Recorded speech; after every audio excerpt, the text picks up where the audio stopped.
E o assunto aqui no NT Sul agora é depressão. Eu vou conversar com a professora de psicologia da UBRA do município de Cachoeira do Sul, professora Ana Karina Klein. Professora, boa tarde, seja bem-vinda ao NT Sul. O prazer é meu. Depressão, professora, fale pra gente. Então, a depressão, muitas pessoas conhecem como uma doença, e pode ser, mas eu prefiro tomar ela e pensar ela como um estado de grande sofrimento, né?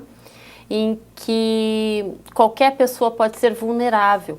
A depressão, ela existe como existe o sentimento da tristeza, né? E o estar deprimido. E nós, numa sociedade com tamanhas incertezas e inseguranças, é bastante complicado a gente não ter hoje, fruto dessa sociedade, indivíduos que não conheçam o que seja a depressão. Porém, nós podemos falar em depressão em que possa acompanhar um sofrimento situacional e que está dentro de um quadro, de um contexto que qualquer de nós, frente a perdas, frente a lutos, frente a experiências, né, dolorosas, possam estar vivendo. Mas também nós podemos estar falando de um outro tipo de depressão, que é a depressão patológica, em que já existe um outro tipo de comprometimento. Qual que é a diferença desses dois tipos de depressão que a senhora citou? No caso de um fruto, quem sabe, de frustrações e o outro seria patológico. Como identificar a diferença entre um e outro?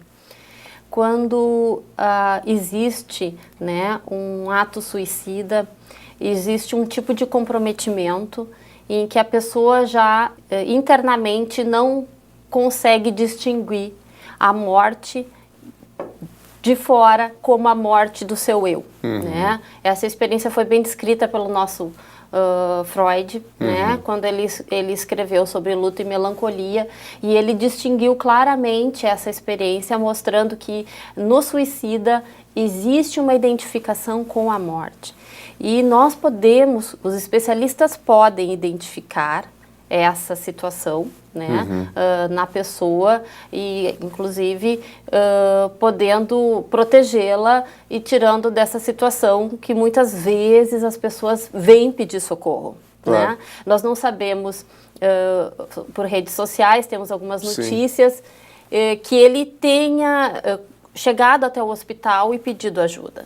Mas a questão é, será que foi reconhecida essa necessidade? Né? Claro. Agora, algumas pessoas têm mais predisposição, por exemplo, a enfrentar uma depressão, quem sabe por algum aspecto físico, ou todos nós somos sujeitos pelo aspecto de sofrimento, ou quem sabe de frustrações que às vezes a vida termina proporcionando, né, a essa pessoa.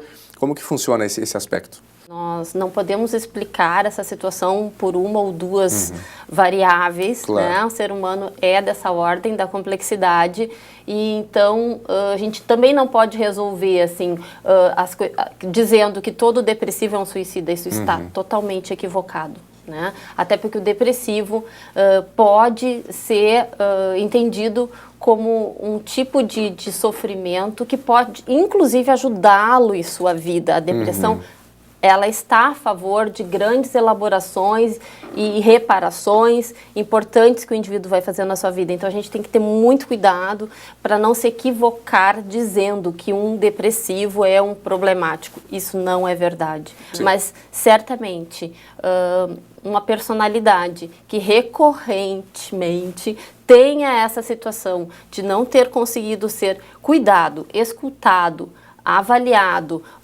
e ter uma resposta, né, social adequada para as suas situações, ela vai gerar esse tipo de problema. E nós todos somos vítimas nesse momento quando nós nos deparamos com essa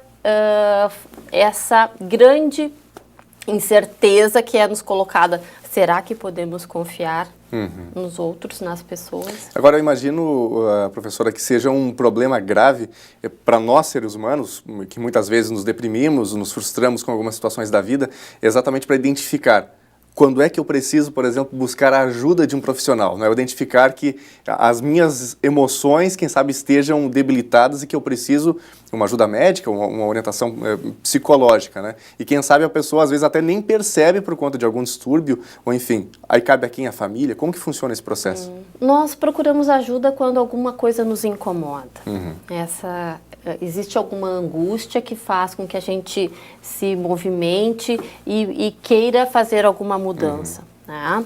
Então, isso também é um aspecto saudável, que mesmo nós, com alguma dificuldade, guardamos dentro da gente essa possibilidade de pedir ajuda. Isso é um ato muito saudável que existe em cada ser humano, mesmo ele com as suas dificuldades e seu sofrimento psicológico. Eu sempre digo, as pessoas que podem realmente nos conhecer são as pessoas que vivem algum grau de intimidade conosco. Então, a nossa família. Essas pessoas podem nos ajudar, então, a buscar esse pedido de ajuda. Agora, nós temos presenciado também, e algo já constatado, e se cita bastante por aí, o aspecto da medicalização, né? Às vezes a pessoa procura algum médico, estou sofrendo, está complicado e tal, e aí parece que o remédio é a solução para qualquer problema emocional, às vezes tem um problema financeiro, tem alguma situação que está gerando uma angústia, né? E aí o remédio termina sendo a primeira solução buscada, né, até pelo paciente. E muitos deles são, de fato, medicados. E aí fazem grandes tratamentos, longos, muitas vezes.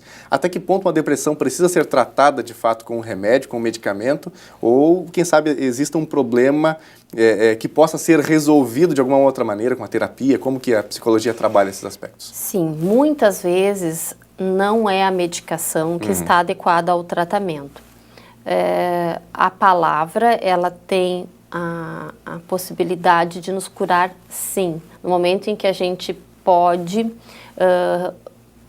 narrar e poder contar a nossa história, as nossas histórias, e nós estamos possibilitando uma organização, não só em termos, né, de ideias, mas também de sentimentos que vão colocando as coisas nos seus lugares, como a gente diz, é como arrumar a nossa casa interna, né? Sim.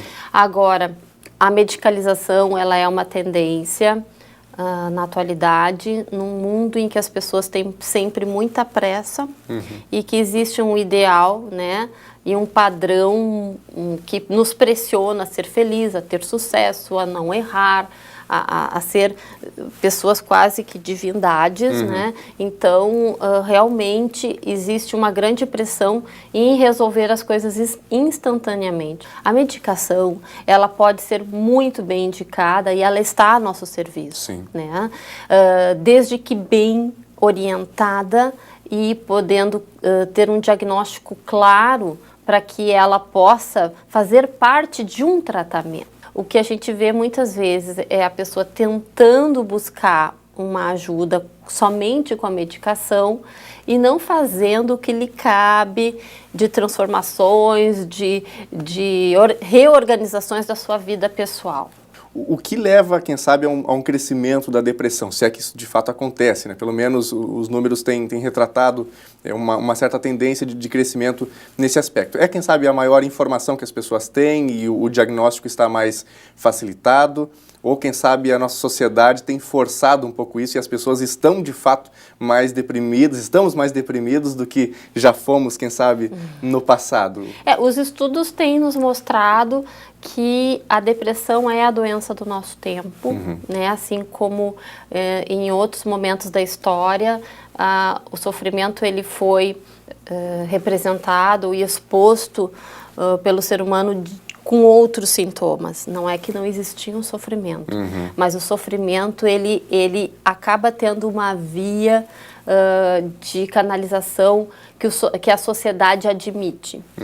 Vou te dar um exemplo, né? Pessoas perfeccionistas, elas podem sofrer muito, mas a nossa sociedade, ela gosta desse tipo de sintoma, ele é muito bem-vindo, então ele fica muito bem adaptado ao nosso social. No caso do perfeccionismo. Exato. Né? Não podemos errar. Que pode ser um obsessivo que está sofrendo muito em função desse perfeccionismo, mas tu é super bem-vindo e adaptado nesse social, então não aparece como um sintoma, como uma doença. Já a depressão aparece, porque tu não pode estar infeliz com tudo que a sociedade te dá. Tu não pode ficar sem fazer nada com tudo que a sociedade te dá. Então, tu não tem escolha. O deprimido é a doença do nosso tempo. Agora a pergunta mais difícil para você responder, professor. Como resolver, como mudar esse quadro? Nós temos uma luz no fim do túnel, ou quem sabe as perspectivas nem são tão positivas assim. Como, quem sabe, um pai de família que assiste pode auxiliar o seu filho que está passando por um sofrimento por conta de faculdade, de entrada em mercado de trabalho, ou quem sabe alguém que passou por um divórcio. Enfim, são tantos problemas do nosso dia a dia. Como melhorar um pouquinho esse cenário? Primeiro, precisa não ter medo de escutar as pessoas, o que as pessoas têm para dizer, o que as pessoas, o nosso filho, nossa filha que vem com alguma dificuldade, com alguma situação, muitas vezes por uma impaciência, vou chamar assim, não dá aquele tempo necessário e também não dá aquele suporte emocional que é a gente poder dizer assim, olha, isso vai passar, vamos ver como é que isso aconteceu comigo, deixa eu ver bem essa tua história, será que eu não conheço ela de alguma outra forma? E poder ajudar as pessoas a lidar com isso, quem sabe enxergando um outro jeito. Eu acho que existe, resumindo, Daniel, uma impaciência, uma intolerância e uma grande dificuldade em a gente poder estar perto, de fato, com as pessoas, como elas são. E estando perto, percebendo um sentimento que daqui a pouco não seja o comportamento que era o comportamento daquela pessoa, havendo uma mudança, percebendo que as emoções estejam ali um pouco perturbadas, qual que seria o primeiro passo? O trabalho especializado, ele existe justamente para poder atender as pessoas que fizeram as suas tentativas, né? E estão sofrendo e acham e avaliam que esse sofrimento já está numa medida, né, danosa, o suficiente para estar lhe incomodando. Então é a hora sim de procurar ajuda profissional. Tá certo. Conversamos aqui no NT Sul com a professora Ana Karina Klein, professora de Psicologia da UBRA aqui de Cachoeira do Sul, que também clínica, né, tem o seu contato com pacientes. Professora, muito obrigado pela atenção com a equipe do NT Sul. Nada, foi um prazer. Ótima tarde. Darcy.